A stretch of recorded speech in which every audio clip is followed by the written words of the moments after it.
What's up, vlog? Just trying something a little bit different here. This is the setup to this keynote I gave in Boise, Idaho. One of the most in-depth, best talks I think I've given. The Q&A was just obnoxious, off the charts, bunch of highlights, emotion, funny, and probably the most up-to-date thoughts on a lot of my thinking around marketing, attention, building businesses, entrepreneurship. Here in London, great trip. Fought off a cold, I'm proud of myself. And on the way back to New York, a couple meetings in New York, and then into the weekend. Jets are 2-2. We'll see what happens in Cleveland this weekend. But really want to start being, in a place where I'm always testing 2 channels. Is that right on YouTube? Setting up longer form content in the main channel. That's what I'm doing now. Hack. Don't listen to what I'm doing. Watch. Don't listen to what I'm saying. Those 4 a.m. wake-up calls. Don't listen to what I'm saying, watch what I'm doing. You didn't know? Thank you so much.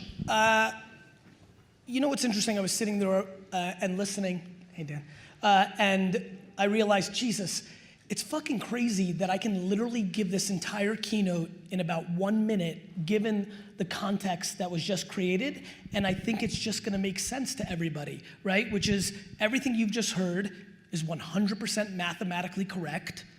The reason they spent a lot of money on that fucking rad-ass video that you saw is 100% correct.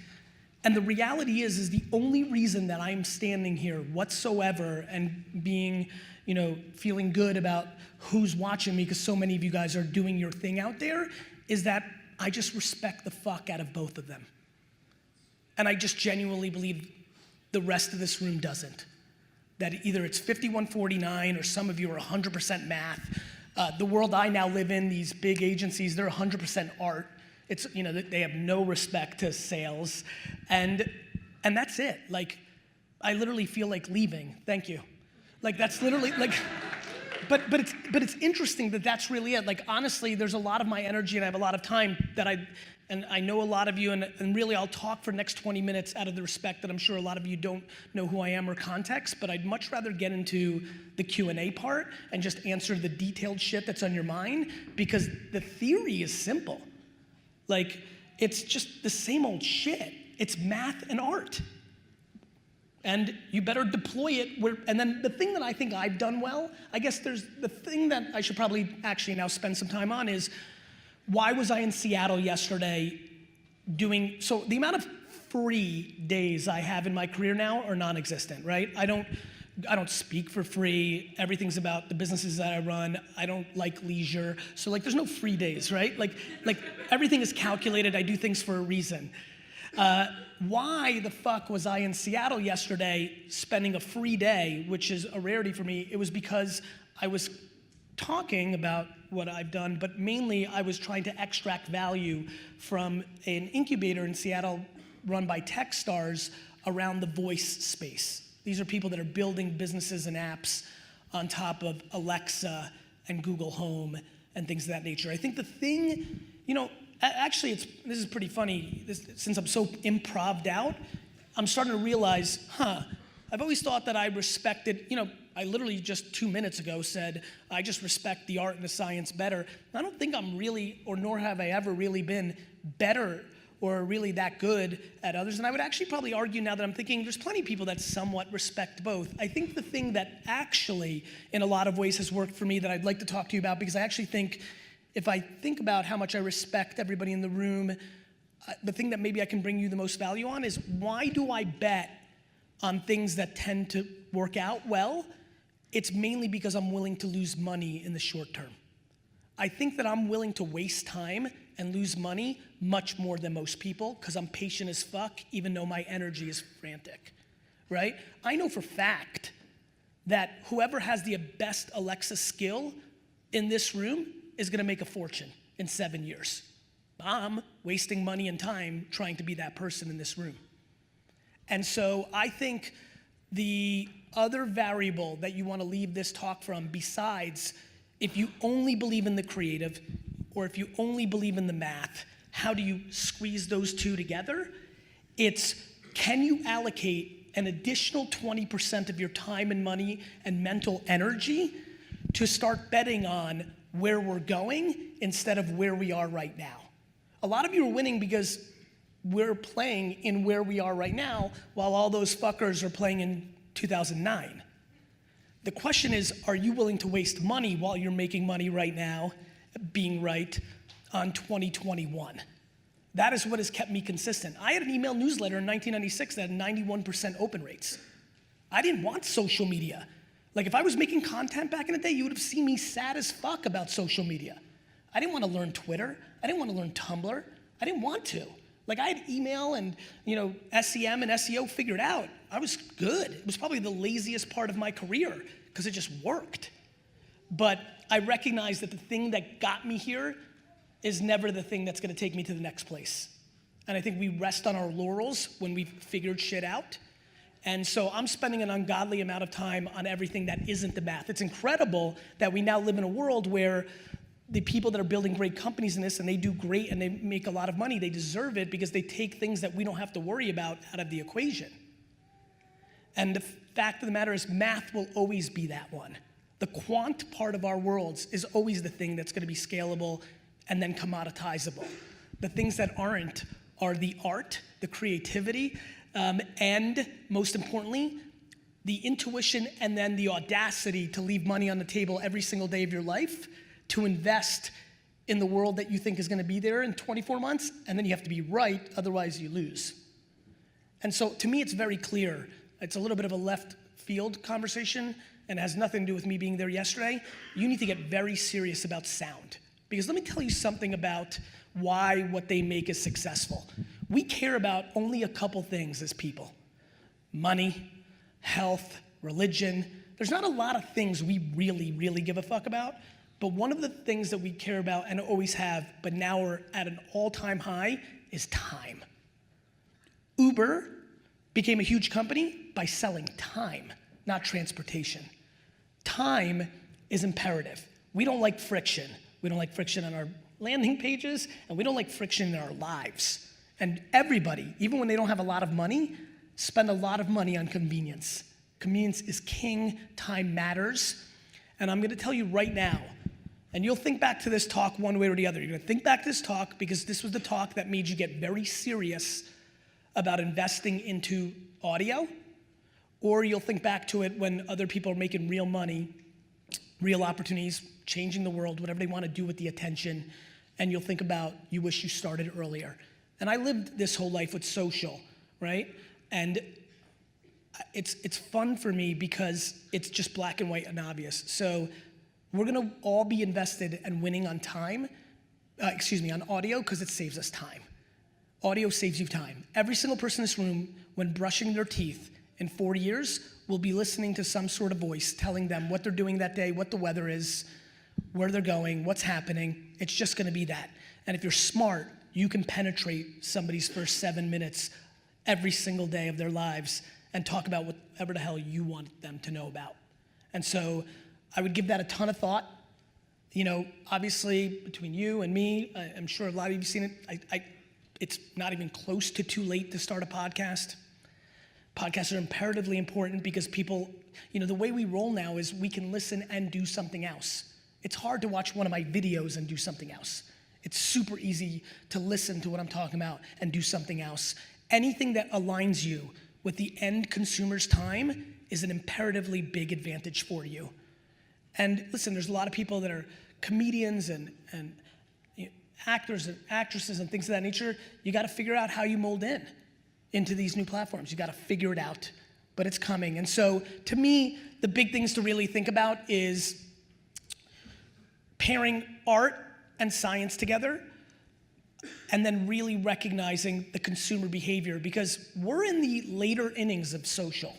Like we're in mature platforms, which means really good things for Facebook stock, but doesn't mean as much for a lot of us. I mean, I'm looking at somebody in the crowd right now and I'm like smiling the whole time because we sat in an old Vayner office and I was like, guys, this Vine thing, I'm telling you, and I got them all together, all of them, And I was like, I'm telling you, it's like, I remember telling them, you're all gonna be famous in a year. And I remember looking at them, and some maybe, it was just so obvious. It wasn't obvious to me because I saw Twitter before that and YouTube before that. And it's the same, guys, it's the same shit. It's the same shit over and over. There's underpriced attention and there's overpriced attention. There's headline readers and there's practitioners. Let me give you an example of headline reading versus practitioners. Headline readers, Snapchat's dead. Practitioners, holy fuck, Snapchat's ad product is so underpriced because everybody thinks it's dead that it's $2.80 CPM to get in front of everybody who's under 30 in the world, and at least in the US world and a couple other countries. And holy shit, the swipe up conversions of these people, since they live in that world, are so fucking incredible. There's no platform on earth, not YouTube and Facebook combined, that can get somebody under 30 to watch a 3-minute video continuously, even remotely close to Snapchat, and it's $2.80 a CPM. Practitioners versus headline readers. And this is a pretty fucking legit audience, and I know a lot of you, and I watch a lot of everything, and there's just a lot of people who headline read. There's a whole lot of people who have a whole lot of opinions about a whole lot of shit in here, and they've never done that thing. Thank you, Mom. So that's it, man. Like, honestly, it's just gonna be the same shit. I'm gonna sit here fucking at 74 years old, and I'm gonna be like, VR fuck faces, like it's just the same shit. Like, I really feel like I'm done. Like, I'd love to go into Q&A. I don't know where the runners are. Like, I'll tell you anything you want to know. Like, LinkedIn's super, super, super interesting to me right now, just because they're really desperate to become the B2B Facebook. So they're seducing the algorithms to try to vig the outcomes. Always pay attention to who's desperate. Always pay attention to who's desperate, right? That's always where the opportunity, me, I'm impossible, I'm expensive, I have a book coming out, I whore myself out. That's when you get me, right? Like, that's how you get me. It's just not super complicated. Yeah, it's how you got me. Like, it's easy. It's easy. Snapchat, not so much momentum, pay attention. Always, always, always look to the other direction of the conventional wisdom, because that's always where the fucking magic is. Understand that if you're the best math-oriented person in this room, that you're vulnerable to the art.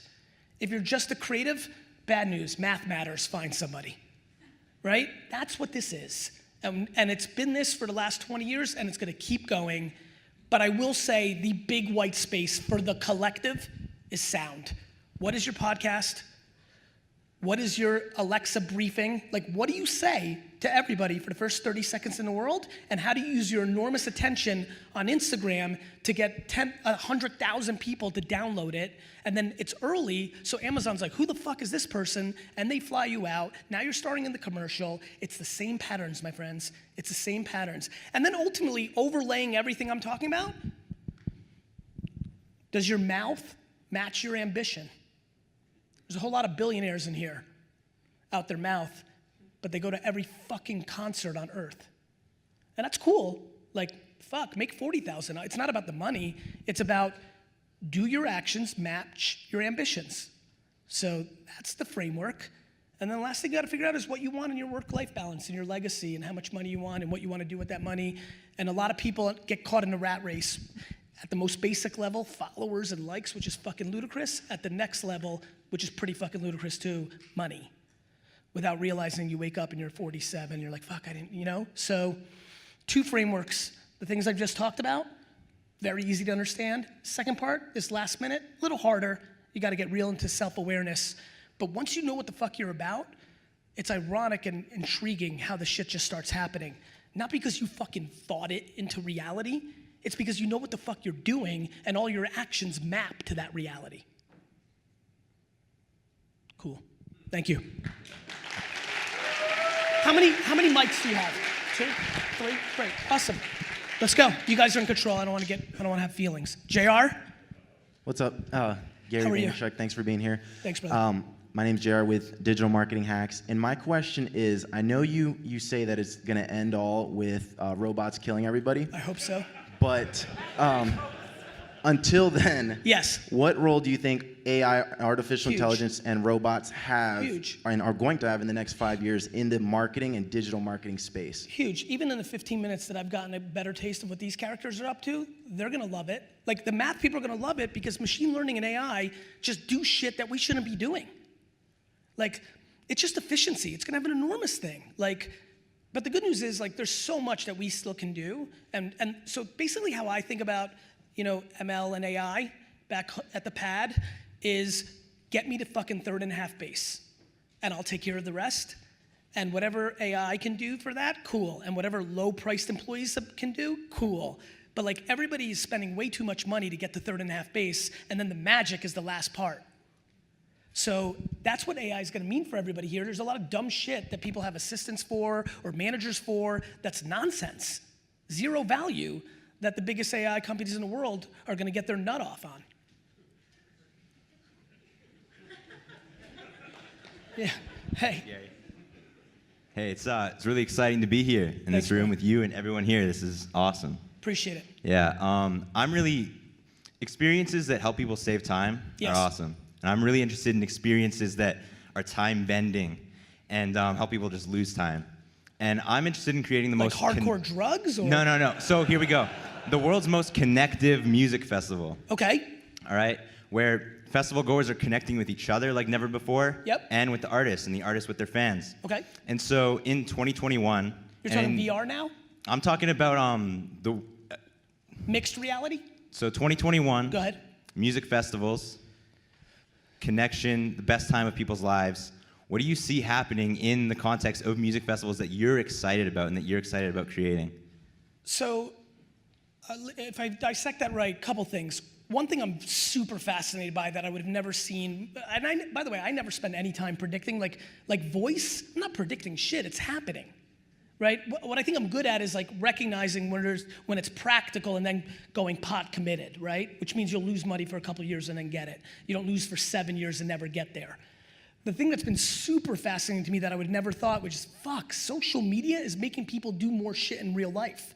Like literally some dude is hiking right now just for the fucking Instagram photo. Right? So what's been amazing about music festivals is because everybody here now is not only themselves, but they're the PR agent of themselves for what they're putting out.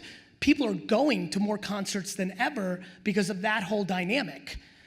I think what you're alluding to is kind of like what's gonna happen in society, like in general, like mixed reality, things of that nature. It's gonna be funny. Technology is making music, going to music grow, and then it's gonna take it away. But I don't think it's as soon as 2021, but I think that right now, a lot of music festivals are failing because they all have the same bullshit acts, and it's just supply and demand. And so when you were first 4 or 5, 6 years ago, you win, and now there's 87 micro festivals, and big companies sign the same 13 artists and their shit, right? So I think there's a huge white space for the next generation of that, like the people that the streets fuck with, right? And then I think that ultimately it's gonna be really interesting in just in general what happens when we live in a mixed reality world. I think the big arbitrage, the only thing that's gonna break the internet is VR. But VR's quite a ways away. Like nobody here spends an hour on VR in a month in real life. So we're it takes time. Behavior takes time. But eventually when we're switching between completely virtual, like I don't even see you guys right now, my contact lenses have me in Afghanistan. Switch it off, I'm right here. Switch it off and it's AR and Santa Claus is sitting right there. Santa. That world, I think, is super interesting and is going to change all our businesses. Thanks, man. Cool. Yep. Hey, Sean. Gary, you just came back from August, and you said, I'm bringing YouTube Fire, new shows are coming out. Yep. And you took the Ask Garyvee show to Facebook only. I did. So what are your latest strategies and why for both YouTube and Facebook? I think you have to make content that is native to the platform you put it out on. I've always thought about that. I fucking wrote a book called Jab, Jab, Jab, Hook 5 years ago on this. I wasn't doing that. So now that Ask Garyvee show is on Facebook Watch and the Dailyvee is on YouTube, when D-Rock is wherever the fuck, D-Rock? Hey, now I could say, what's up, YouTube? Whereas I couldn't do that before, and those little nuances fucking matter.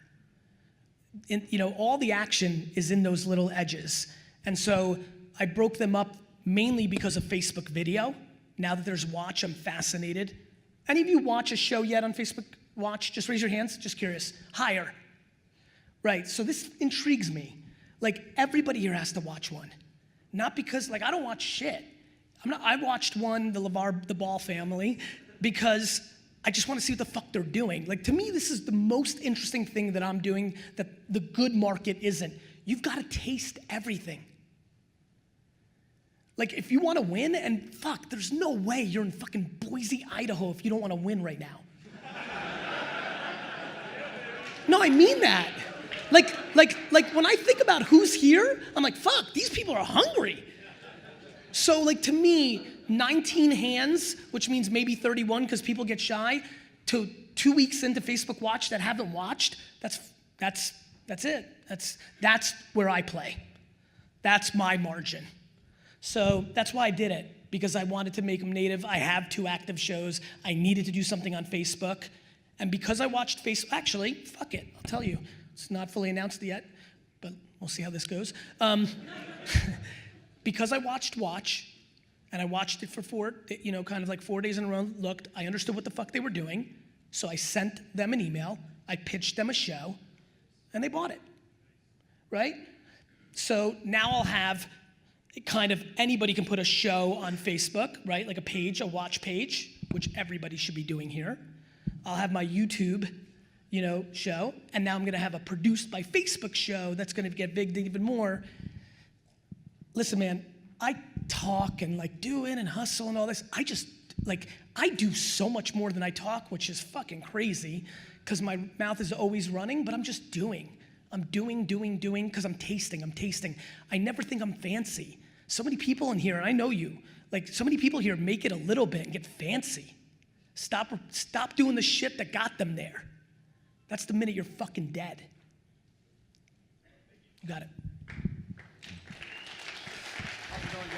So hey, Marshall. I have a question. There's a guy I follow online. You might have heard of him. His name's Gary Vaynerchuk. Yes. And he told me to push all in on whatever it is that you're good at. So yes. I'm making this big push as Marshall Live. I'm going to everything live, straight to ask me questions. I love that aspect of your brand. So the question is, if everything's moving to voice, is live streaming podcast going to end up being bigger than, say, iTunes or a recording that you can come back to? So first of all, you said something interesting that we all do. If everything's moving to voice, nothing is everything. We will always have the written word. You could have do you know how much virality there is through long form written Facebook and Instagram posts? If you sit in here and you can write long ass posts on Facebook and Instagram and watch what the fuck happens. We are humans. We've been around a long fucking time, bro. Marshall, written word, audio, video. Shit is locked in. Got it? So it's not like you're gonna lose it. Fuck, if you're great at smoke signals, get the fuck up there, communication doesn't change. The pillars of communication are set. Where we communicate changes, right? And then you have to be contextual, right? Some people are incredible at making a 6-second video. I keep looking at them because it's fun to see them. I haven't seen them in a while. Others aren't. I can't put 2 fucking sentences together in my life. I have 5 New York Times bestselling books because I have a ghostwriter. Because I didn't try to become a great writer when the blogging thing happened, because I bet on my strengths. And so I do believe that everybody here should bet on their strengths and surround themselves with their weaknesses. I actually think back to earlier question, I think AI and machine learning is going to help a lot of us in here who are creative close the gap on a lot of our weaknesses, which is going to be really awesome. You got it. Yo. Yep. So Kevin. I think it's Kevin, yeah. I think a lot of people in here, using ClickFunnels or not, have kind of come into a lot more money than maybe they've ever been used to making. Okay. And in one of your previous sentences, you said, yeah, you only care about money, and all of a sudden you're 47, but then you didn't finish your sentence. I was hoping to hear you elaborate on that. Sure. I'm sure a lot of people here who, let's say, have come into money It's not as great as advertised for a lot of people. Some people love it. They like watches and Lambos and houses, and that's fucking rad. Like Mazel Tov. You know, other people don't, and you start questioning what the fuck, right? Because when you've got nothing and you're on the come up and you've got numbers in your head, whether it's 1 million or 5 or 3 or whatever the fuck it is, it's fucking empty when you get there for a lot of people. And so, you know, I'm just trying to make sure people are being thoughtful. They're just, much like what I just said to Marshall, like life is pretty simple. Like people play on legacy, on family, on money. Like there's just a couple pillars. I just think in our space right now, you know, and I know a lot of you have heard me rant on this, I do think entrepreneurship has taken a turn towards club promotion, like, you know, and like that's just dangerous. It's just dangerous for the people that are gonna, it's not, I don't give a fuck. It's dangerous because people don't realize they need to build a business, not a perception that they're good at business. I don't know, you know? Because nobody's, you know, when the market crashes, nobody's going to Vegas with you when you work at Bank of fucking America. You know, I'm just trying to get people to be more thoughtful. Sure. Hey, man. How you doing? I'm super well. Awesome. So, Russell and you were two of last year. I was selling websites. Was getting really frustrated that I wasn't helping people. Felt like they weren't growing their sales, but they had a really nice site. So you guys inspired me to start a podcast. Awesome. Didn't know exactly what for, but just... You're like, fuck it, those guys are doing it, I will too? More along the lines of I was listening to a podcast in the gym. Host asked the other guy, what would you tell your 20-year-old self? And the guy answered, I would divorce my wife earlier. I was super pissed off. I'm married with 2 young kids and wanted to have a podcast from a different perspective. And so a year later, thank God, 2 weeks ago, I got to publish my interview with Russell. I've had Dean Graziosi. And so my question is, number 1 is, how do you grow even further? And number 2 is, not just for me, but anybody starting or in progress, what should your priorities be? So let it sit here. You know, both of those things I can't answer because you need to decide, you know, what, first of all, you have to define growing for me. Is growing being a top 50 podcast? I mean, like we all get into our micro games. And by the way, I think micro games are good. You know, little short goals, micro, it's kind of good. You scratch it, it's fun for a little bit. I think you got to have your macro point of view. Like if you're telling me the truth that you felt like the conversations were going in the wrong directions and you wanted to go a different place, well, the answer to your question is just do it every day until you're dead, right? Like that's my plan. My plan is, you know, hopefully it gets me to like this one little funny weird thing that I want to buy a football team. But other than that, my plan is to put out shit for free that is historically correct so that so I can continue to live the life I'm living, which is I made the money I wanted to make a long time ago. But getting 50, 60, 70 emails, 80 emails a day of people like, fuck, you helped me, like that's just like intoxicating, but that's what gets me off. And by the way, I'm not sure that like, you know, like I understand why that wouldn't be meaningful to somebody else. Like, so you just have to do what you have to do for yourself, right? Like that's how you grow by consistency.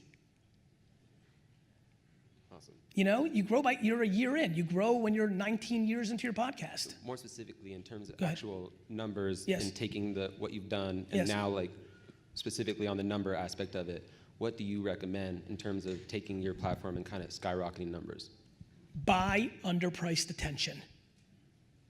Whether that's buying ads on Facebook and Snapchat right now because they're underpriced, if that's working with influencers because many are still underpriced, whether that's taking the high risk of trying to make a $10,000 to $50,000 version of what you just saw, their incredible video, because that one video can be your Dollar Shave Club of your brand.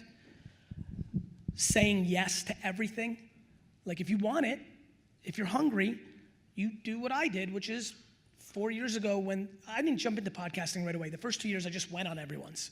And so I could have went to sleep at 11 p.m. or I could have went on Lewis House's podcast at 11 p.m. Like that was a decision. It's just about awareness. Like where are the eyeballs? And so just put your time and effort into that. Some of it's free, some of it costs money. Thanks. You got it. Hey, Gary. Hey, brother. My first time seeing you. Your honesty is so beautiful, and it's just wonderful listening to you. Appreciate it, bro. as someone who's trying to like build a brand and Yeah. Get a podcast and get more into Facebook and all these Yep. sort of things, Twitter and all this. Yep. What are kind of some tips you have for building like a powerhouse team around you to help you accomplish all these things? First, it has to be so stay here. First, it has to be practical. So some people in here can afford people, other people can't. So they either have to learn how to do it themselves by spending hours looking at YouTube videos on how to or read, or finding people. Like, we're in an incredible era right now. There's so many kids, 14 to 21, that want to be creators and think it's cool to like do it for free, So you just need to test and learn. Everybody's overthinking. Just do. Like, I don't know, post right now. Like, literally right now, as soon as you sit down, like, go on fucking whatever platform has the most, go on all of them and be like, I'm looking for a video and audio intern, and see what the fuck happens. Like, again, I always tell people, watch what I do, not what I say. Like, I know a lot of, there's a good amount of people I see here that follow me. Like, randomly out of I fucking tweeted today, does anybody make customizable retail floor mats? I needed a retail floor mat. Like, you do? Good. Do you do them for free in exchange for some awareness? Like, I would ask and then try somebody and be like, like the amount of people I've hired when it was early in something and I didn't know if they were good or bad, I just thought it was much smarter to just do it and then figure out if it was working, and then I'm like, oh fuck, they sucked. I'm just not scared to waste money or time, and everybody's petrified because you worry about what other people think about you. That's why, if you're curious. That's the fucking answer. That's the fucking, see ya. That's the fucking answer. Your answer's so easy. How do you build a team? Hire some fucking people, bro. I mean, right? But it's like, but you're like, but I don't understand. Like, people are scared to get had because they don't get it. Okay, put in a shitload of time to learn the craft, or bring someone in and watch what they're doing carefully instead of like outsourcing it and fucking falling asleep because you're all fucking passive income and I got a team doing shit and I fucking stupid. Got it? Thanks. Yeah. Hey, Gary. Hey, Jay. My name is Jay, and I run the Inner Changemaker podcast, and I want to ask a question that goes a little deeper with what you're saying in terms Sure. of sound and Sure. watching what you do. Sure. We've noticed that you've launched a couple other podcasts outside of Ask Garyvee. Within my experience, mean like the brown paper bags and that brown shit? paper bags, Okay. kind of like the Yes. 365 daily. So The 365 is an Alexa skill. Right. Okay. Briefing, excuse me. So I've been doing sub-branding in my podcast because I'm testing to see if there's traction, and I'll spin them out and create new pillars. Okay, so I guess my real question is for content creators that started on like one platform. Yes. For example, I started an interview-based show, right? Great. Just kind of like you have a Q&A show. Yes. If you kind of have that urge to kind of branch out, Do it within the interview show because you have audience there. yeah. Don't worry that you may lose a couple people. Like right now, as I'm sure everybody has seen for 2 strategic reasons, out of nowhere, I'm talking a lot more than I should be about wine, right? I'm doing it for a reason. There's no question that there's people unfollowing me because they're like, yo, bro, I fucking came here to fucking get pumped up because I have no fucking juice. The fuck are you trying to sell me actual juice, right? But I don't give a fuck because I'm playing a macro game. Like, I don't want to lose people from it. I'm sad. I don't want to disrespect your attention and know what you came for, but I need to test something. Right. And this is what I have. And so I think it's better off for you to like try it because one, you may hit pay dirt. One thing a lot of people don't realize is your numbers look good, but they're disguising the fact that you've plateaued and you're tired. And so I think you try it within it. And you take the risk of a little decline for enormous upside. Because you can always go back. Right. Instead of starting a whole new thing that's gonna take energy. Got it? Got it. Cool. Appreciate it. You're welcome. Hey, Gary. I like your hat, bro. Thank you. Appreciate that. My name is Prince. I run a company called Art of Visuals. We have over 1 million content creators in 122 countries. You said something earlier about everyone 14 to 22 wants to be a content creator. I absolutely agree with that and have tons of those people in my community. The problem is with there being so many content creators now, how do these content creators, how do they create a business? How do they make money when By you being have better. thousands of people doing it for free, By etc. being better. Cool. Yeah, guys, it's supply and demand. And then once there's too much supply, you have to be the best. Right. And just move on to the next thing. Like, I bought all the Google AdWords of every wine term for 5 cents a click the day it started. That was good. Then everybody jumped on and they started becoming $2 and $3 and $4 words, and it became different. Then I had to be better. Then I had to be more crafty. Then what I started doing is the day the Wine Spectator would come out with good scores, we would buy that exact wine, that exact vintage. That became our new arbitrage for a year or two before everybody caught up. When a market's mature, you've got to be better. Do you think it's good enough just to be a content creator? Do you think these content creators need to also have products and other things that they're pushing as well? Look, if you're fucking Steven Spielberg, you probably can end up just being a content creator. But if you're like Sal, maybe you got to consider other revenue streams. Right. It's just very basic business. Supply and demand, Prince, right? 4 years ago, there are people that land grabbed. They were good and they were first. It's just real estate. If you were the people that bought Malibu beachfront property first, you won. Right, boys? You won. You made money. But there's a reason you were the first. It wasn't fucking Malibu yet, Prince. And now people who buy Malibu beachfront properties, they're just better. So all those kids that they're gonna aspire to be the next this, they've got a rude awakening. To be the next this, you've got to be 5 times better. It's evolution. When people debate these athletes versus these athletes would destroy every athlete from other generations. Because they work out 24/7 now. They have data now. It hurts my feelings too that my childhood kid, they would get fucking destroyed.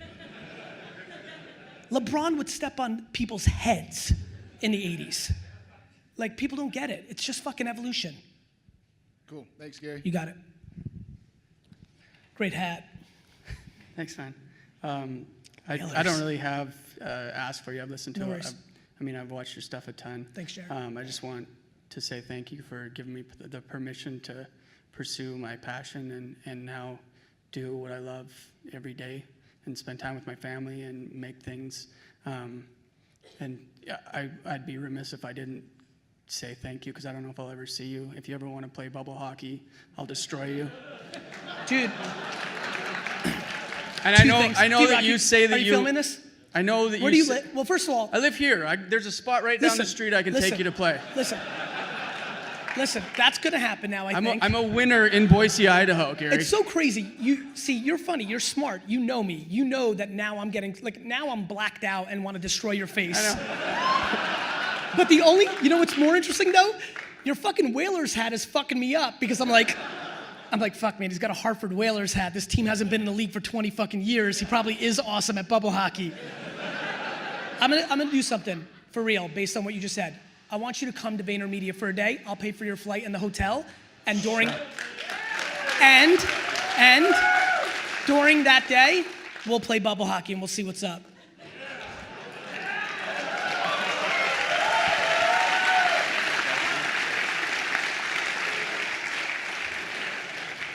Hello, Gary. I first want to say thank you to both you and Russell. You two are kind of like the Jesus of marketing and branding. I come from a poor third world country, Dominican Republic, and if it wasn't for you two, I wouldn't be here. So I just want to say thank you. So my question right now is what are you doing in other languages? Because right now, my main language is in Spanish, and I see a blue ocean. Russell's always talking about blue ocean. He's right. And other languages is ridiculous, the blue ocean that there is, marketing, fitness, whatever, you name it. The ocean's blue. So I want to know, what are you doing? Because I'm going balls deep into Spanish. So what I've been doing over the last 6 months, I've poured an ungodly amount of money into infrastructure to transcribe all my content into a ton of languages and paid distribution in them. I'm going to Singapore, which is my second trip to Asia in the last 3 months. I'm going to mainland China in January. I'm going to India in February. I'm spending an enormous amount of time, and I'll spend millions of dollars next year just on the transcription and distribution of the content that I'm natively making in America in the English language. So a solid amount. Okay, I just want to say like influencer marketing in other languages, like it's cheap in English, in Spanish is pennies on the buck. So it's like, super crazy. I mean, you know, again, because I just can't, because I miss him. I haven't seen, like, I remember when Jerome and I was like, Jerome, you need to go and figure out who these fucking influencers are in Mexico, because they're like even in music right now, there's so many, like I'm spending a lot, maybe you guys are paying attention because I love hip hop, I'm spending more time with these artists. Like I keep telling them, you know, like you need to go down to South America. There's so many artists there that are really popping. You have the leverage because the brand of America, I mean, they're much bigger artists than you, but you're America. So you're automatically bigger than them. Yeah, I mean, I totally agree. Well, thank you. You got it. Good luck.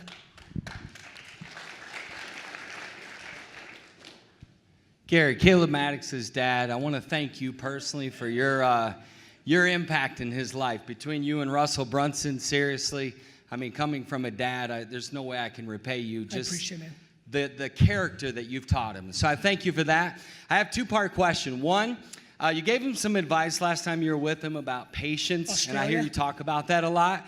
And I want to know, as a dad, you know, can you expound a little bit more on that? And then I'll wait till you answer that and have one more part about that. Right. So, you know, it's super fun for some of us in this space. We're literally watching your son grow up. And I mean, I just saw him like, fuck, dude, you don't look 14 anymore. You know, like, you know, so and now he's hanging around with all these fuck faces. So he's going to get into trouble, right? Like he's like, patience is important because, you know, he's got more swag now. His sneaker game is stronger. Like he's going into that time of his life where dumb fucking decisions are gonna be made because he's making decisions to make short-term cash because he's trying to arbitrage it for other things in his life. Like, why do I preach patience? Because it's the only thing that keeps people away from being straight fucking assholes. That's good. Thanks. I like it.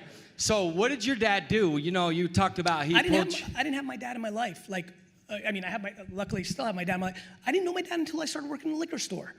Like, my dad left before I woke up and came home after I slept. Like, as a matter of fact, it's probably funny how I feel about you guys. It's fun to watch, you know, because I didn't have that, you know. But what my dad did do for me, ironically, is because I have that kind of salesmanship and charisma, I was completely full of shit.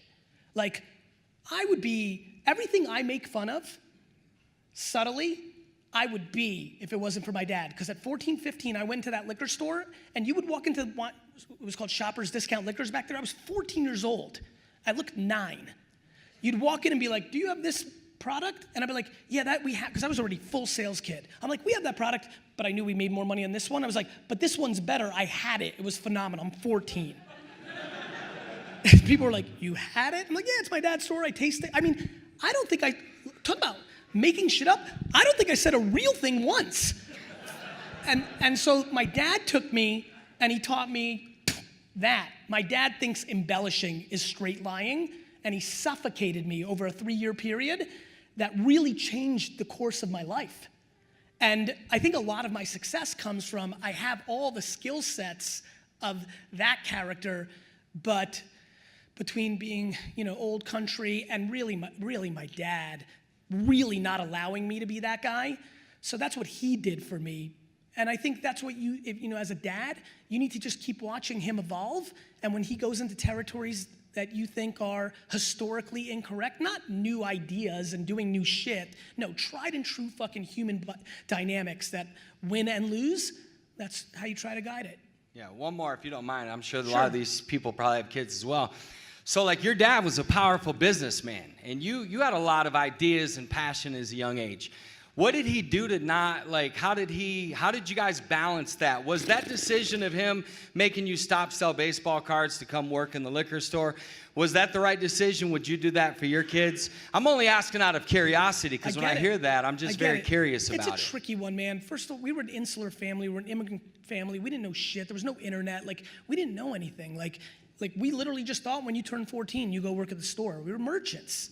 Like, right? Like, you know, people like that. You know that cliche story. Just what it was. It was my 14th birthday. It was fucking time. You know, my D's and F's in school weren't helping me with any compelling reason that I could get out of it. So, you know, as far as how we did it, we fucking fought I fought for every inch I had. And then I got lucky. What happened was, when I came from college, my dad had saved up a lot of money through these years and started building a dream house for him and my mom, and he took that year off. And he was just not around. And that year I took the business from $3 to $10 million in sales, and that was the end of the debate. Awesome. Thank you, man. Right over here, Gary. Thanks, brother. Hi. Hi, my name is Sarah. Hi, Sarah. I'm really enjoying your speech, so Thank thank you. I was wondering, in retrospect, you've built a brand around yourself and your name. Yes. Is that what you would recommend looking forward, or rather more of a brand around a brand? I think you have to do both if you're going to build it around yourself, because what you're alluding to is you can get pigeonholed and you live and die by the person. I think a lot of people forget with me, I built Wine Library first. Garyvee came later. Mm-hmm. So it's not like I went the Caleb route per se. I didn't come up the game as me. And so I know how to build, like I'm serious, like it's a little bit fucked up now. I don't think I could pull it off, but I kind of want to, actually, you just inspired me, Sarah. I'm literally going to build a $25 million business in the next 3 years that nobody knows is mine, just to remind everybody for myself, because I'm weird like that and I need it, like that I build businesses. Now, let me promise everybody in this room one thing. Fame is the #1 arbitrage in our society. Fame is not Snapchat ads, not being the first result on Google.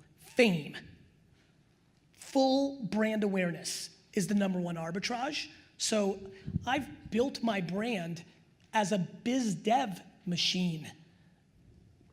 Sure. Well, I'm glad I could inspire you. And let me know if you need a goalie on your bubble hockey. I think I could. You got it. I might. He's got a amazing. Whalers hat. I'm scared. Thank you. Awesome. Hi, Gary. Hey, Rach. You have a name tag. Oh, I got so excited. Okay, I'm Rachel. Wow, that was like cool for a second, and then it wasn't. So I'm the mom of 2 young daughters. They've got a third on the way. Congrats. And it's awesome. Being a parent is obviously quite challenging as Yes. an entrepreneur. You talk a lot about what you were taught through entrepreneurship, through your dad's mistakes and successes, and you've had a lot of success as an entrepreneur. So you have 2 kids, right? I do. What are the 3 main things that you hope that they get out of life, and how are you going to instill those 3 principles into them? The biggest reason I'm obsessed with entrepreneurship is it's the clearest thing and most obvious thing to me that allows you to do the following, which is do what you want to do today. Right? Like waking up and being able to do whatever the fuck you want to do is incredible. So the only thing that I want for my kids, like from that standpoint, is the ability to do what they want to do every day.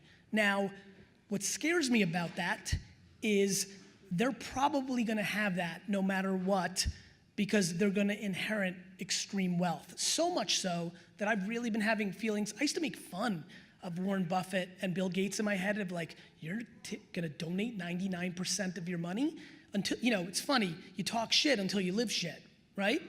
Now I'm like, fuck, I don't want to give these kids shit. Fuck them. Like, because rich kids have a huge disadvantage, because when I wanted Sega Genesis in 1989, my mom's like, cool, go get it, right? When I wanted to go to a Knicks game, I had to sell baseball cards and shit, sit in the fucking, fucking top row. Fucking Carmelo's coming over my Hamptons house to play with Xander. Like, it's fucked up. So I don't know what, but here are the things I give a fuck about. Number 1, more than anything, and I will kill them, murder, go to jail, they have to be kind. Kindness is the most important. Number 2, if I ever see them even inkling, even an innuendo, even a subtle little joke of imposing my and my wife's wealth on somebody else because they think they're part of that, I'll break their fucking neck. And then number 3, I will not raise them in the political correct environment we live in now. They know there is no such thing as 4th place trophies or participation prizes. So, now, if they want to be nonprofit, look, they're going to look at Daddy's Mountain and they're going to be like, fuck that. Or they might do what I do. You know, my dad's things seem big. Mine's going to be a hell of a lot bigger. But like other people have made it bigger than me, and kids have done this. They're going to look at that and they're going to say, fuck that. I'm going the other way. I'm building schools in Afghanistan. Or they're going to be like, fuck it. I'm going to climb that mountain. I'm going to stick it to Big Mouth. I don't care. I don't need my kids to be entrepreneurs.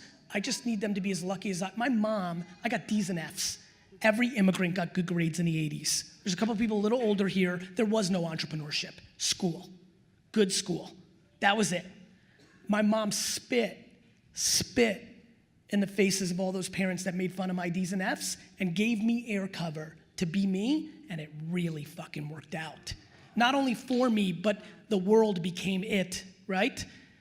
If my kids want to paint in tomato sauce, I will back them to the earth's end, as long as that's really why they're doing it, not because they're doing something to like run away from something of that nature. So just blind support as long as they're kind. I love that. And the last thing I wanted to say is I'm gonna buy the Minnesota Vikings, so I'll see you Super Bowl? in the Owners Club. No. Super Bowl. Jets, Vikings, 2047. I'll see you there. I love this. Thank you. Hey, Dan. I didn't see you there. What's up, Dan? So my question, Hey, Dan. My question is about time. Time. So you're an angel investor in 100 companies. You have books and an 800-person agency and a family, and it's unreal to watch how much content you're putting out. How do you choose between the thousands of startup pitches you're getting and which interview to do or which speaking event to do? There's just so much. 100% blind belief in my intuition.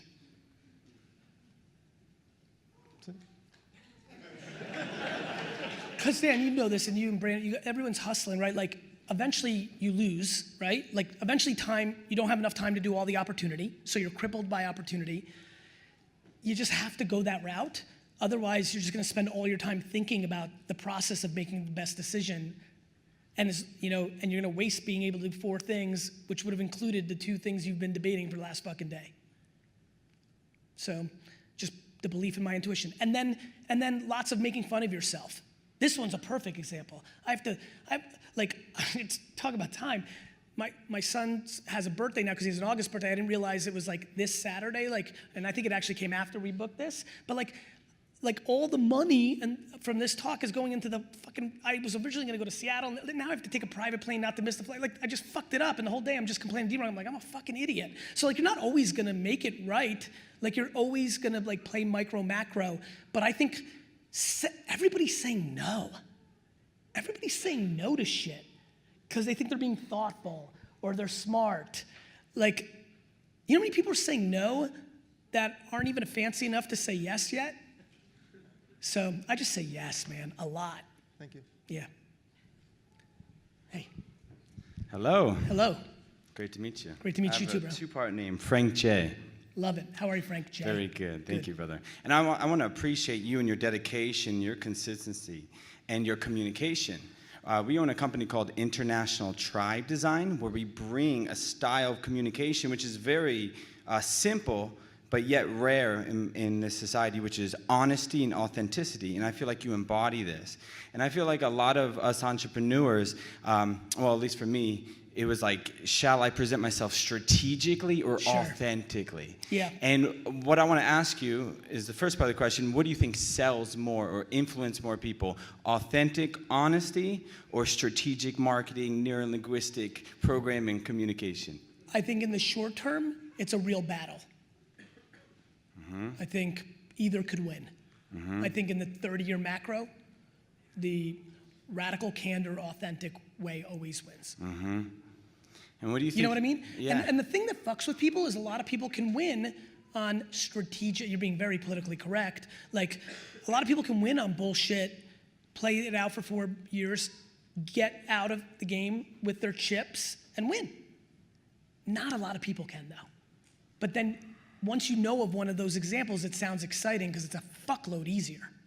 And what do you think the future is for collaboration versus competition? So what we're all about is collaboration. Let's bring us all together. I think we can all do great things as a team. I think both will work, right? Like competition matters, right? Like I want to destroy fucking Whaler Hat. I want to kill fucking. I want to kill Vikings girl. Like, you know, like competition matters, right? Like I'm not gonna like zenning this all out, but I'll tell you, like in real life, Droga 5. Let's just put it even in black and white. Droga 5, David Droga, phenomenal businessman, has an incredible agency. He's gonna get his. Let me tell you one thing that a lot of you are making mistakes because you're saying shit behind people's backs. You can't stop winners from winning. Winners win. So something I don't remember when it became obvious to me, but it's unbelievable. If I see a winner, I'm like, she's a winner. It's binary, even if she's taking David Droga, winning in my world alongside VaynerMedia, right? I'm pumped. I'm happy for him because if you're also a winner, you're gonna always eat. Winners win. And a lot of people see somebody who's a winner and they're not there yet, or they feel like they're taking away from them and they're talking shit. And really all that's doing is exposing where you're at. Like it's unbelievable. When, you know, I hang out with a lot of people, you know, like people start yapping a little, I'm like, winners win, right? And so unless you're doing something really not noble or things of that nature, winners win. And so I think that I collaborate with other winners who take from me. Complex and, you know, Vice, and these are they're gonna win. Yeah. You're not gonna stop a winner, and so keep that in mind. I think that's something that does hold back this competitive, driven, hungry demo more than you might realize. Envy is stupid. It's just not practical. I just don't spend any time. I'm like, why? I don't know. Awesome. Appreciate it, brother. Yeah, for sure. Thank you. Hey, Rob. Gary, great to be here with you, man. Seriously, it's been about 3 years since you came across my Facebook feed. You were talking to some millennial kid and you just owned him, and you just had me hooked from that moment. But a couple things. So you talked about. By the way, I apologize. I'm really anti the downplay of like millennial kids. Like, and I don't think that's what you're doing, but I just figured I'd put it on film. I'm 42. There was plenty of lazy losers, entitled fuckers when I was 22 too. Like this notion that millennials are first and foremost dramatically better human beings than any other generation. It's actually not even close.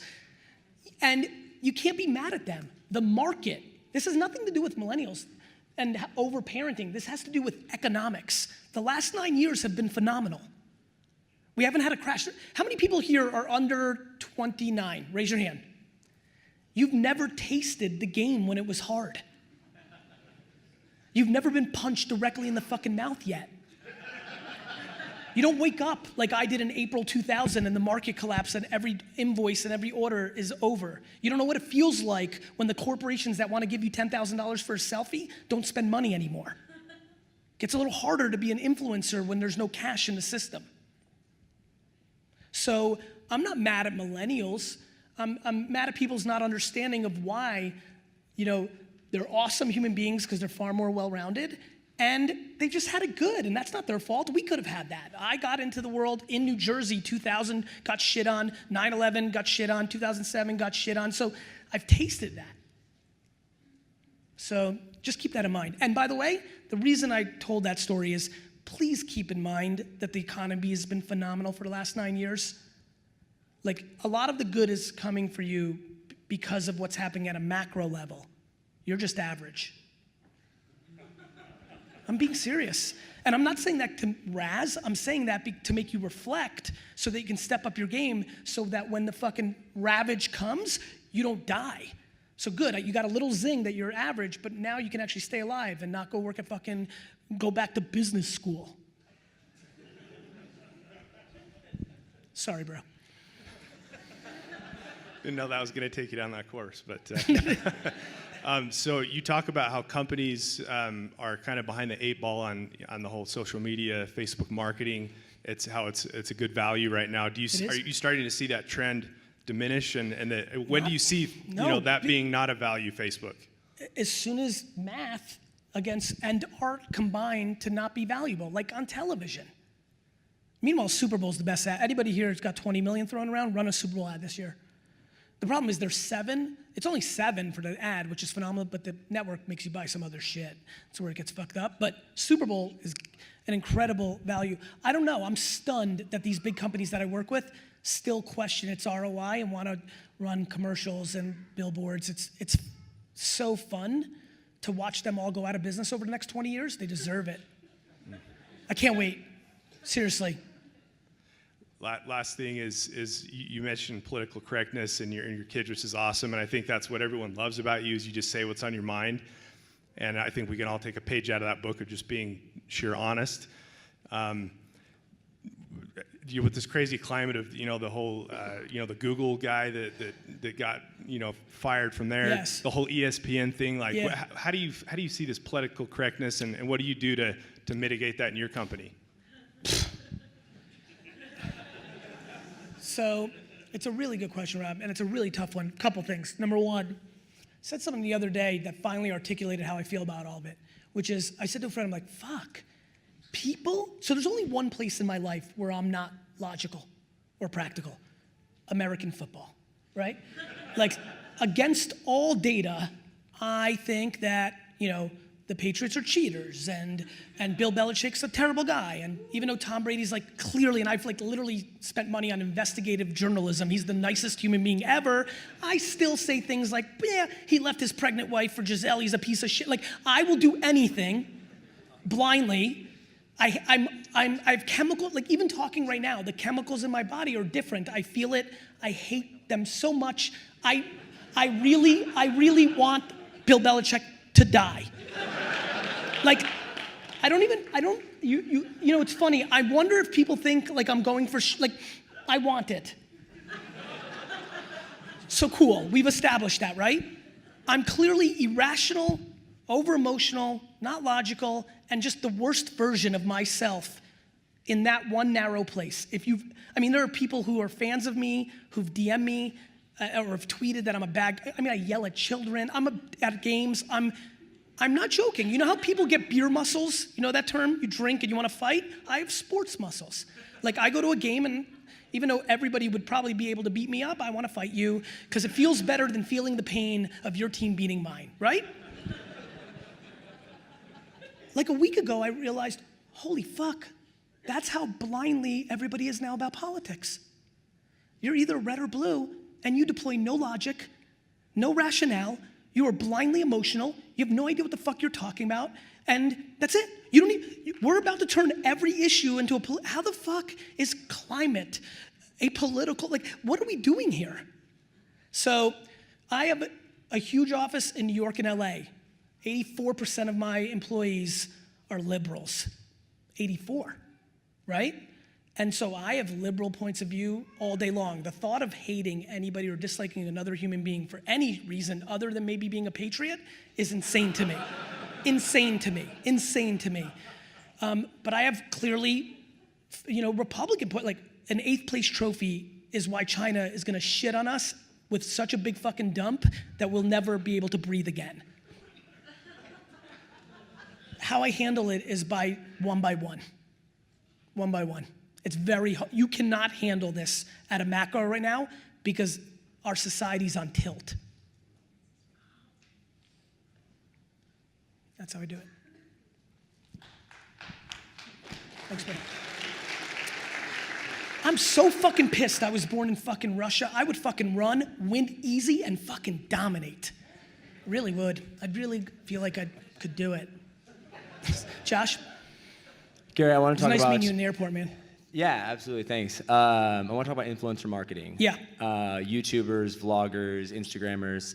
A lot of people are talking about Facebook ads, Instagram ads, Snapchat ads, ROI. We can measure ROI with those.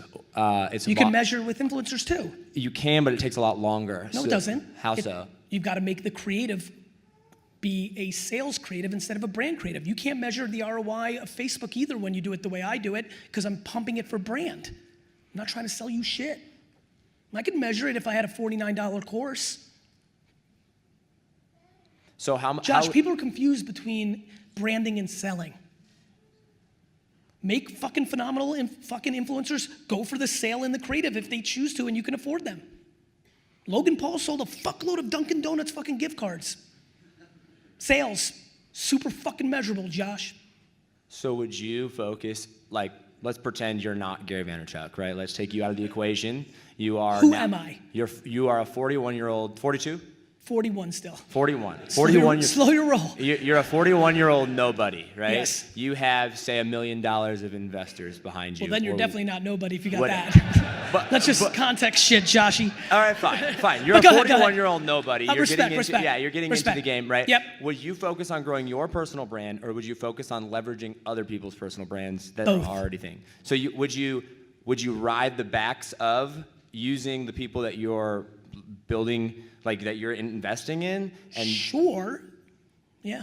Okay. Like if you're trying to, are you asking, let's, Josh, what are you asking? I'll give you the answer. You're trying to build your personal brand? I am trying to build my personal brand Thank you. eventually. Yeah, absolutely. Are you thinking But are you I try- want to build my personal brand in a different niche than the influencers that I want to invest in. Understood. I think that understand this, just because they may be in a different niche, they have so much awareness that the people that watch them may be into other things. Got it? Yep. So if it's a good deal on awareness, you might be able to convert, and then your product has to be good. Cool. Do you know what I mean? Yeah. Like that's the math you're looking at. You don't have to use the targeted nature of the ads if the influencer's a better deal, even though you might lose 85% of the audience because that's not why they're watching them, but they're still gonna get 15% of opportunity, and then the whole fucking kit and caboodle is, are you good enough? All right, one last question. I'm a diehard Patriots fan. If Tom Brady makes it to a Super Bowl this year, will you go to the Super Bowl with me, on me? No. No? All right. And not only that, I've been to the last 6 Super Bowls. They've been there 2 or 3 times, you know, and I'm now with Vayner Sports, and Steve Ross, the owner of the Dolphins, is my business partner, so I go, and the owner's dinner, it's all fun. The last 2 Super Bowls, 2 of the last 3 Super Bowls, I left the city Sunday morning. I've not watched the Patriots play a down of a Super Bowl game in the last 4 Super Bowls that they've played in because I refuse. Everybody's like, the greatest comeback in a Super Bowl? I'm good. I have no idea what the fuck you guys are talking about. I didn't see shit. Well, you like winners, and I'd like to invite you to the winning team. No, Josh, you're confused, my friend. I'm a winner. You root for winners, dick. Yeah, that's true. That's very true. Be careful. Thanks, Gary.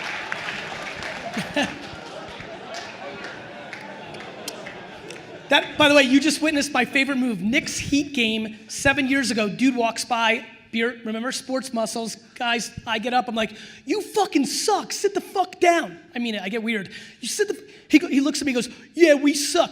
Look at the scoreboard, asshole. I go, not them, you asshole, you suck. By the way, the darkest version of what you just saw, and Josh knows I love him, but the darkest version, I go to Foxborough for every game. We always get shit on. Around the 3rd, 4th quarter when I'm really getting shit on, because I bring my Jets jersey, I'm fucking running in there proper, right? Somewhere around the 4th quarter when I'm getting shit on, I change the conversation. I'm like, look, Zan, I'm super pumped that your entire self-esteem is wrapped into your football team because you work at Pizza Hut. And so fuck you, my life's better than yours. Maybe your football team's better than mine, but I'm better than you, Zan. Jared? Hey, Gary. So, going back a little bit, you talked about intuition, right? And belief in your intuition. Yes. I'm a 2-day idea guy, right? I get an idea and then... Me too, man. After 2 days, I'm like, that was a And you're being crappy nice, right? idea. You're probably like a 7 that you let 2, right? More, right, Nicole? Like 8, that like he bothers the fuck out of you, right? Yeah. He's like, what about a drone ice cream company? Go ahead. That's a good idea. Thanks, brother. So how do you develop that intuition, and how do you like support and strengthen your belief in your own intuition to move forward? By acting on some of them. The biggest problem is, especially when you have like people around you, is like you want to be right? Like it's much better than getting made fun of for being wrong consistently, but like by fucking picking, like I try to do stuff. Everyone's like, oh, you're always in it, like doing, like just trying shit. Like nobody talks about the stuff that I'm doing that, guys, nobody remembers the part where Michael Jordan couldn't get to the finals because the Pistons were beating him every single time. Isaiah Thomas. Yeah. You know what I mean? Oh, yeah. Guys, let me really unleash you doing more shit. Nobody remembers the losses as long as you have a win. And you know, like, listen, some of you know my stuff, and like, I'm starting to like figure out my own stuff. It comes down to 6 people: your mom, your dad, your siblings, your loved ones. You're doing so much shit based on their points of view on stuff you can't even imagine. You can unwind that, you're off to the races. It scares me how much I value my wife and parents' opinion and how much I don't at all. And in that balance, I win.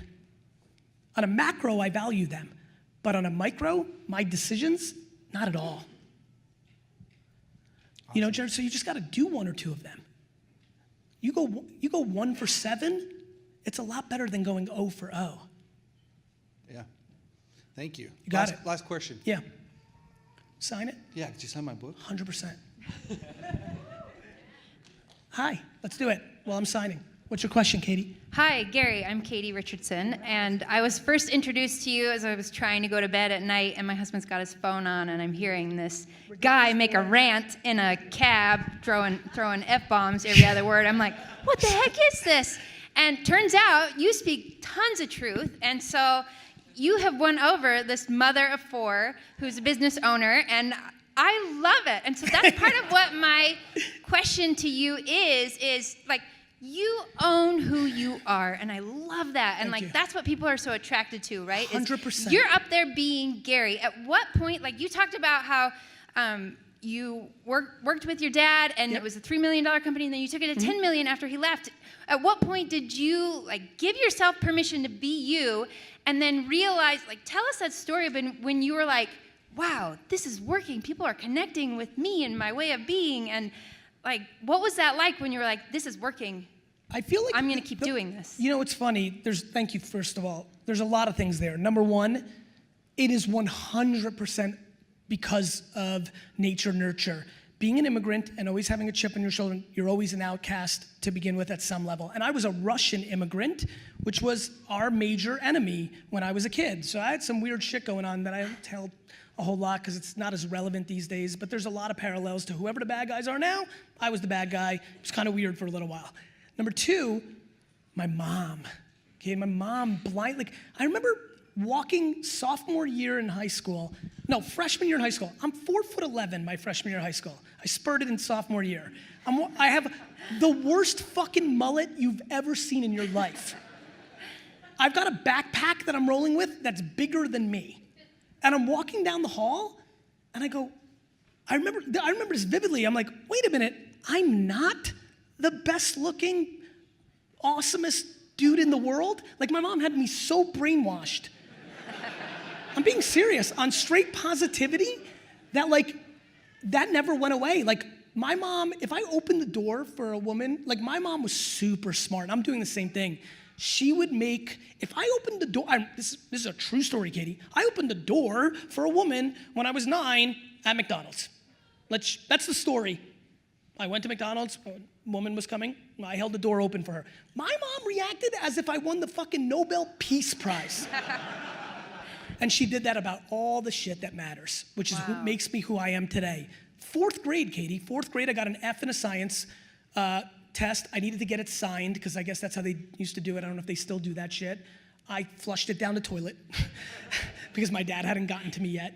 And then, like, I was still a kid, so my conscience was still around. And so I just couldn't sleep, and I told my mom, and basically 3 weeks later, I was sitting in social studies, 4th grade, and said, fuck this, I'm out. And from that day on, I decided to fail every class, work on my business skills, and become who I'm gonna be. I love it. Thank you. You're welcome. Hey, Brett. This is my second time seeing you. Sorry, Brett. Yeah. I just had a quick ask. I make amazing baby products, and I don't know if you're still having babies or not, but if you need like the awesomest baby gift for a friend, come to me. My company's called Pudge, like baby Pudge. Send me an email to Gary at VaynerMedia. Okay. In the title, write our entire story. I was the one with the 4 kids, and Okay. the husband in the bed, and you won me over, and Yeah. the pudge, and this, all of it. Awesome. And then we'll interact. Yeah, I'll make you look amazing as a gift giver. Thank you. You're welcome. Brett? So I was going to say, this is my second time seeing you, and it's funny how different energy at different audiences. Like, the first time I went, you were like, you even told the audience, I am not excited to be here. I looked at your stuff, it sucks. And the lady had been like talking about coaching the whole time, and then you're like, don't do it, just do stuff. Anyways, it was awesome. It was in Provo. It was just a couple months ago in Provo, but it was funny. But anyways, quick side question was, like, do you sense different energy in audiences? 100%. Okay, because it's like it's the same person. I have my religions and my beliefs, then I have my craft, so I'm doing everything state of the art, right? So I have my theses, then I have my work. I was in Seattle yesterday, spent 9 hours, understand the voice space a lot better. My craft. So I have my theses, Brett, I have my craft, and the reason I'm doing well in speaking is I take my theses, I take my craft, which sometimes has some nuances that are valuable, right? Usually always ahead of the market, and then I reverse engineer the actual audience. I reverse engineer the audience. Like, I give a lot of thought and speak to the people that organize. Who are you? Where are you in your funnel of life? And like, what can I bring to the most general? And how quick can I get to Q&A so that whatever I miss in the general, we can get to in the details?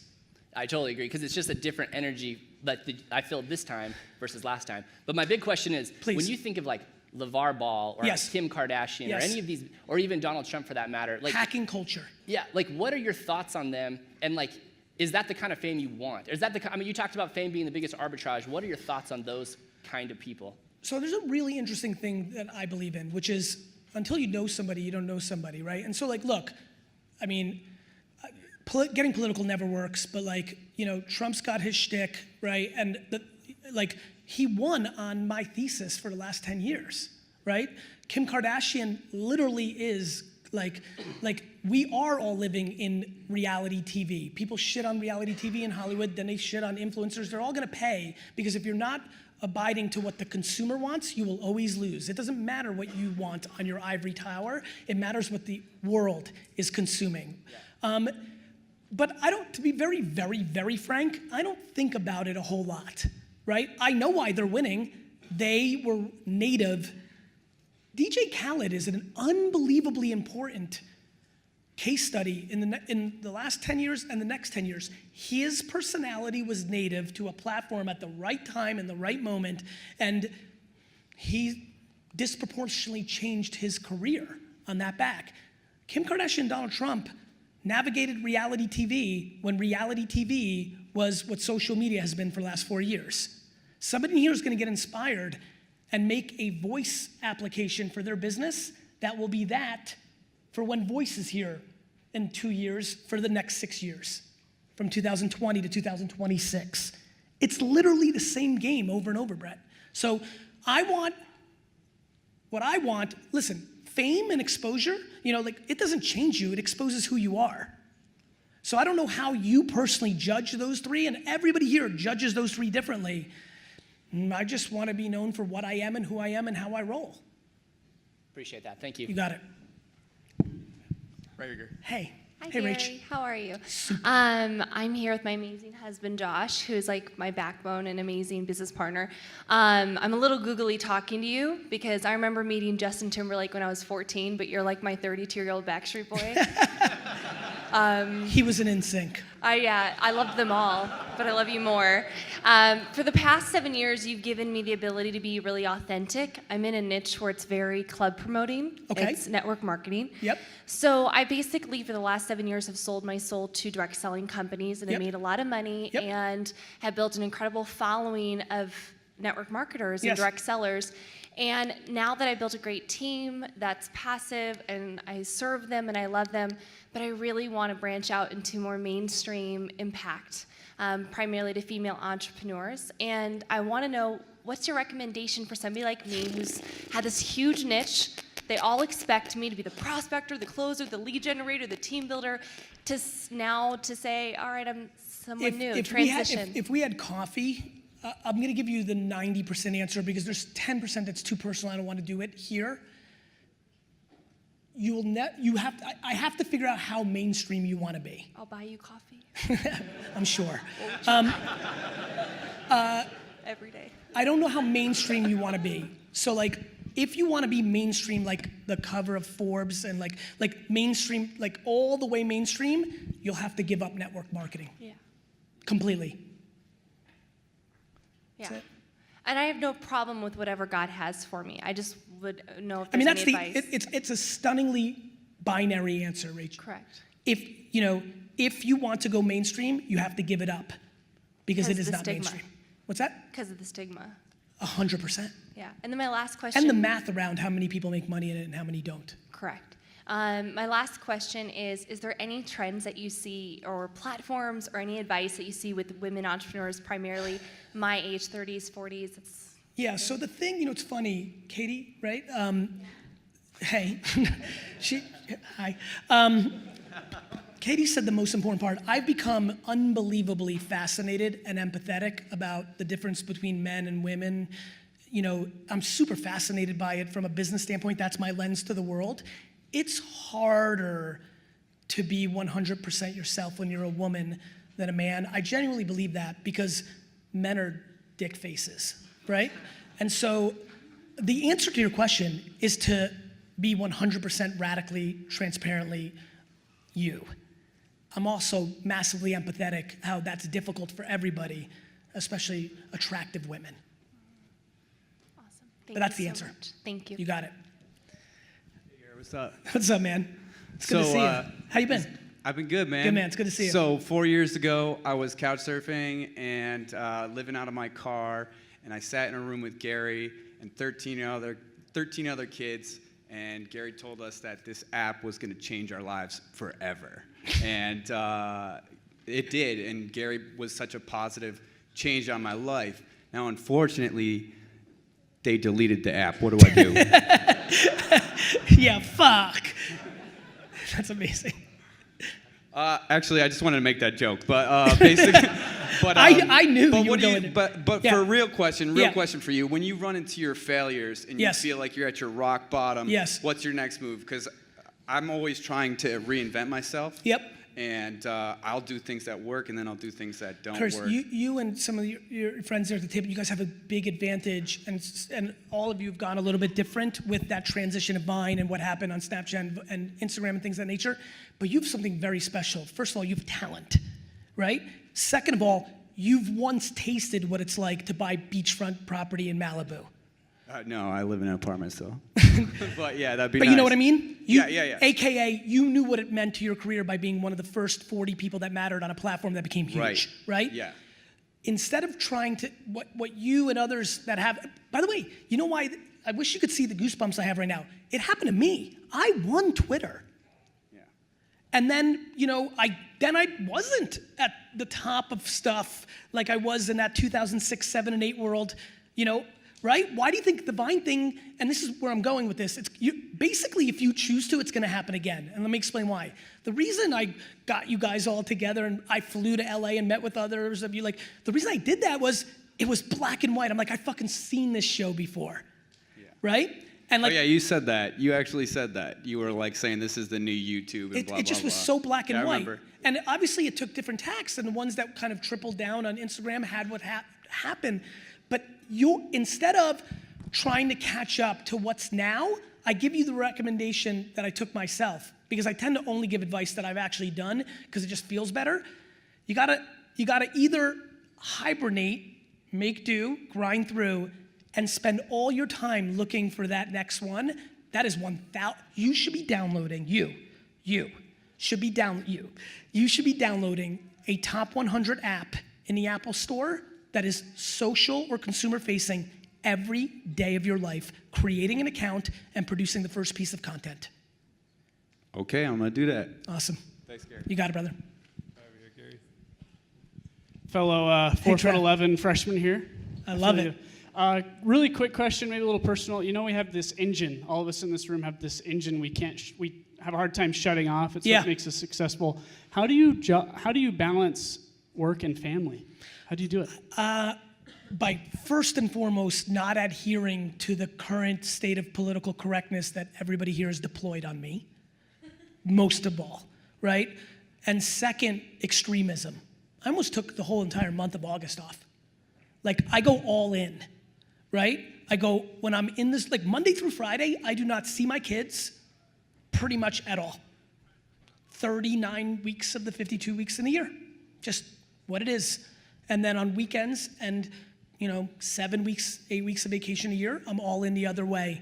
That's how I do it, for me. But that is only uniquely gonna work if me and my partner in crime are aligned on that strategy, audit that strategy every day. By the way, I don't even wanna do it anymore, as now they're 8 and 5 and not 5 and 2.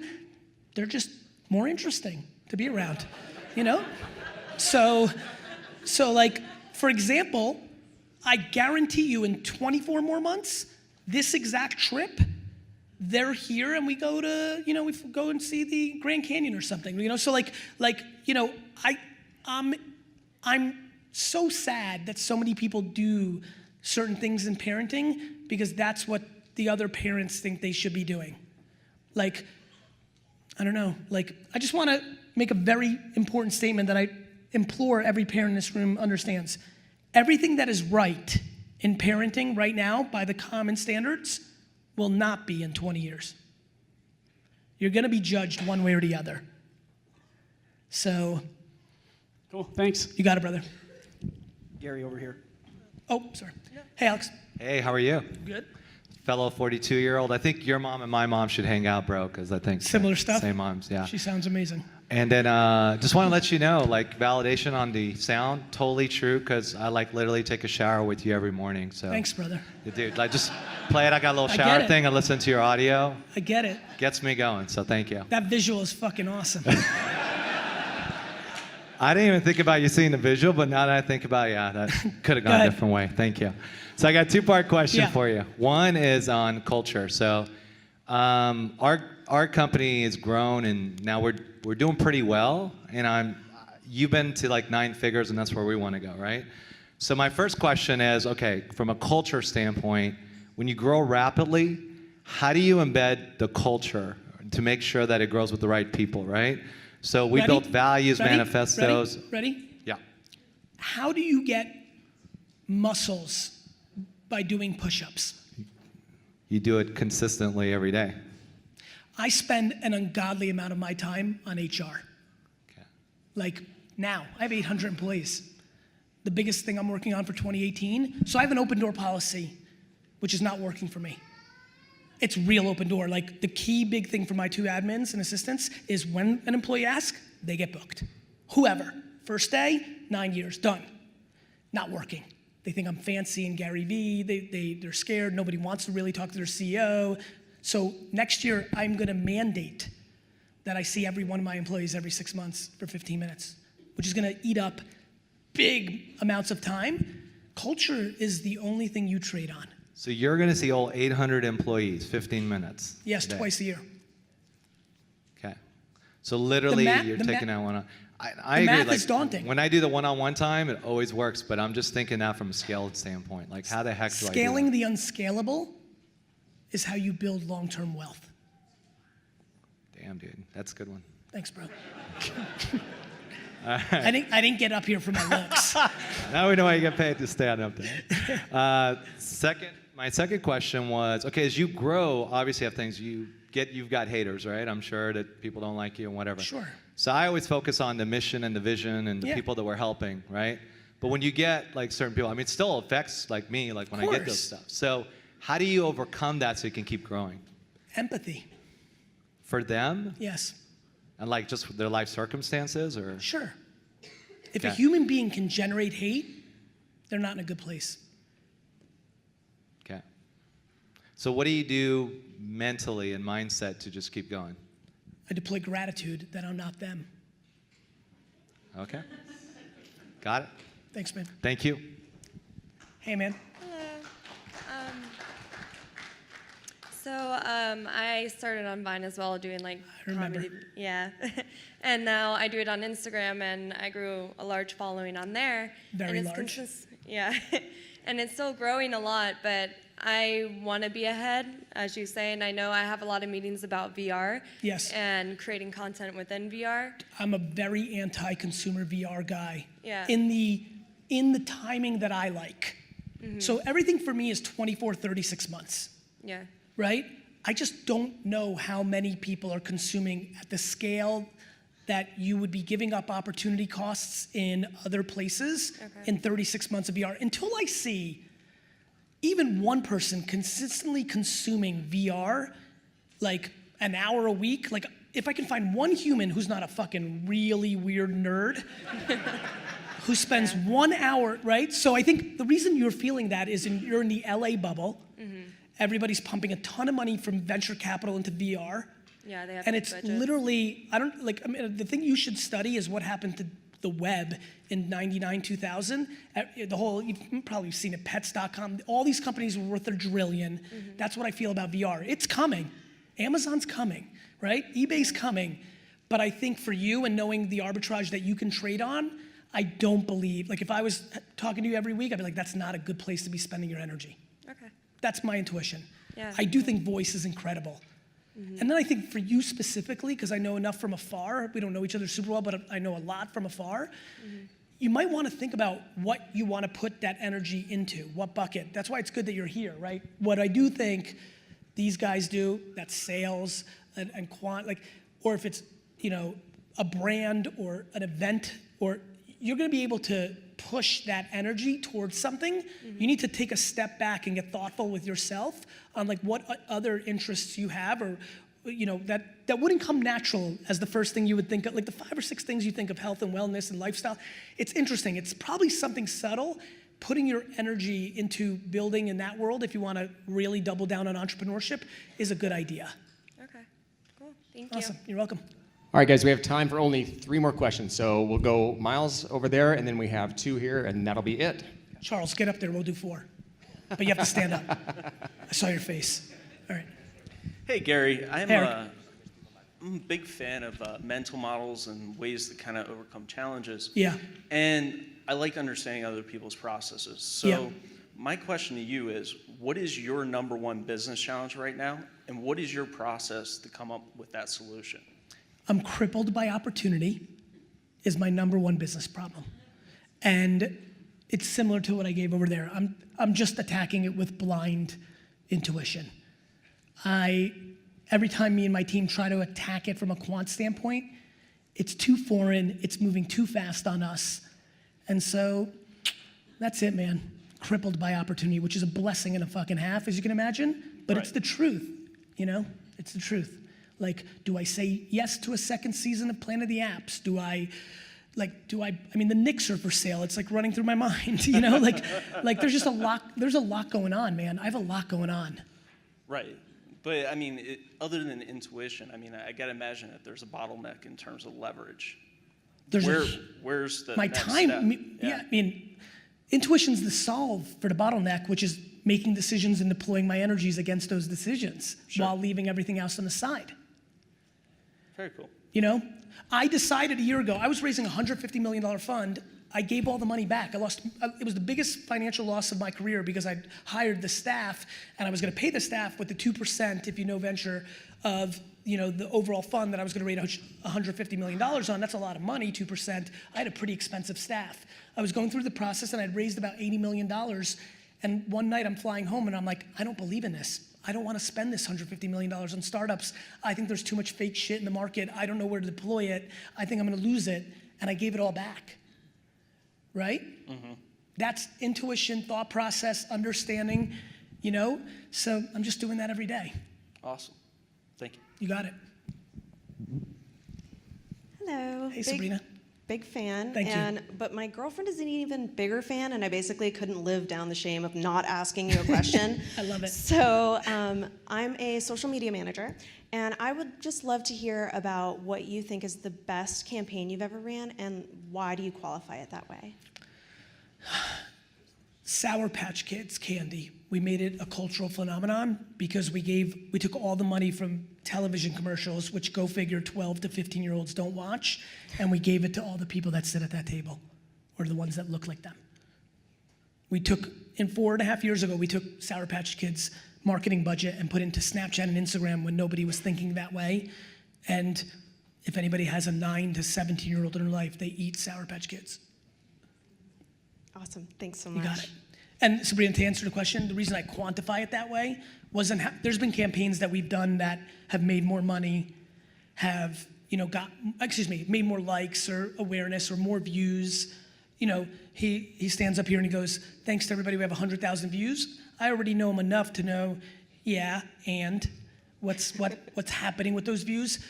A lot of people in social media, they play on vanity metrics, not sales. The Sour Patch Kids is the answer because we've had campaigns get more views. This Budweiser, Derek Jeter and Harry Caray, the stuff we're doing for Budweiser is insane. We've really crushed sales. We're changing a tough brand in the US, but Sour Patch Kids became the fastest growing candy in 20 years. Awesome. Thanks so much. Over here, Gary, real fast. Oh, okay. Let me do 5. No worries. Hey, Linz. Hi. So I'm a course creator, and Yes. I also help entrepreneurs teach better so their students get better results. I'm a little bit at a crossroads. I heard you talking about being in a space that's a little overcrowded, Saturated. right? And so course creation is a little that, right? Of course. I see, though, the chance to make better teachers, to Good. make their products better. Good. That's one thing. Good. And I think I could do really well there. Great. But I'm also around the opportunity of, I'm a past tenure track professor, and I left academia. Okay. And as I was leaving, fellow professors were like, you figured it out, like, go. I also feel a calling to help professors kind of do what I do. You should definitely do that. So that scares the Because- shit out of me. No, I have great news. But this is easier, like, helping entrepreneurs is so easy. Okay. No shit, Linz. I know. But this is back to that Kevin question. Like you got to decide what you like. By the way, I have a crazy thing to tell you based on something I've been looking at. Please tell me. The professors are about to become easier I know. because they're all about to go out of business. No, it's a sinking ship. Yes, but and the ones guess who know what? it- This is the thing I wrote about in Crush It. I said all these newspapers and magazines are in deep shit. It's that the writers are going to be better, not worse. They think they're going to be. These professors are about to get the money they deserve. Yes, and they're Linz, brilliant people. Linz, eat shit for 36 months, leave money on the table that was easy from the entrepreneurs that are never going to make it, and go help the What's professors. my first move? Your first move is to build the business structure. Like, what's the business that you want to do? Do you want to be TED conferences? Do you want to be a course? Do you want to teach one-on-one? Do you want to sell a product? What you need to decide what you I want are. to help them plan an exit strategy and to realize that there's actually money, that there's a lot of professors that could probably make courses really good. That's what you should do. Yeah, okay. So charge them money for your knowledge if that's what you want to do. Okay. And you can put that in 7 different buckets. Yeah. Right? Thanks. I'm telling you right now, you're walking right into what is going to be an enormously large space. And the fact that you were one of them, do you know how much I kill with small businesses? Yeah. Not because it's funny and haha, it's because I was one of them. Yeah.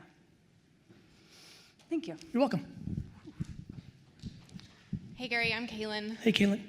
This is crazy to literally be face to face with you right now. So thank you so much for answering my question. Sure. One of the reasons that I love you so much and love following you so much is I really resonate with the whole chip on the shoulder thing. Yeah.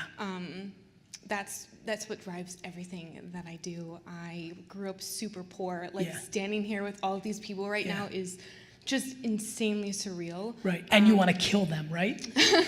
I don't want to kill them. I want to work with all of you. Hit me up, please.